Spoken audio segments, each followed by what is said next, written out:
Saudi പോയ സമയത്ത് നമ്മൾ കുറച്ച് പെർഫ്യൂം വാങ്ങിയിട്ടുണ്ടായിരുന്നു കേട്ടോ. ഫസ്റ്റ് വൺ വരുന്നത് അൽ മുസ്ബാഹ് ബ്ലെൻഡ് ആണ്. മക്കയിലെ ക്ലോക്ക് ടവറിൽ നിന്നാണ് നമ്മൾ ഇത് വാങ്ങിയത്. പിന്നെ ദുഹൂൻ അൽ എമിറേറ്റ്സ്, ഇത് ദുബായിലും അവൈലബിൾ ആയിട്ടുള്ള ബ്രാൻഡിനാണ്. ഇത് നമ്മൾ മദീനയിൽ നിന്ന് വാങ്ങിയതാണ്. അപ്പോൾ ഏതൊക്കെയാണെന്ന് ആദ്യം നമുക്ക് നോക്കാം. ഒരു ഫുൾ ബോട്ടിലും 4 മിനിയേച്ചറുമാണ് നമ്മൾ കളക്ട് ചെയ്തത്. ഫുൾ ബോട്ടിൽ വരുന്നത് സിഗ്നേച്ചർ സിൽവർ, ഇതാണ് സിഗ്നേച്ചർ സിൽവർ. പിന്നെ ബാക്കിയെല്ലാം വരുന്നത് മിനിയേച്ചറാണ്. ഇത് ദുബായ് സ്കൈ വരുന്നുണ്ട്, ഇതാണ് ബോട്ടിൽ വരുന്നത്. അതുപോലെ തന്നെ ഫൂൻ ലെതർ, ഇതാണ് ബോട്ടിൽ വരുന്നത്. എങ്ങനെയാണ് അടുത്തത് കൊഹലാണ്, കൊഹുൽ.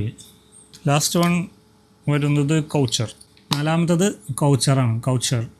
അപ്പോൾ ഈ 4 മിനിയേച്ചറും ഒരു ഫുൾ ബോട്ടിലുമാണ് നമ്മൾ മദീനയിൽ നിന്നാണ് വാങ്ങിയത്. നമുക്ക് ടൈം ഉണ്ടായില്ല, അപ്പോൾ അതുകൊണ്ട് ഒരുപാട് ടെസ്റ്റ് ചെയ്യാൻ പറ്റിയില്ല. അപ്പോൾ അതുകൊണ്ട് മാക്സിമം മിനിയേച്ചർ എടുത്തു, ഇത് ഫുൾ ബോട്ടിൽ എടുത്തു. ഇത് ഫസ്റ്റ് ടെസ്റ്റിൽ നമുക്ക് ഒരുപാട് ഇഷ്ടമായതുകൊണ്ട് പിന്നെ ഇത് ഫുൾ ബോട്ടിലേക്ക് പോയി.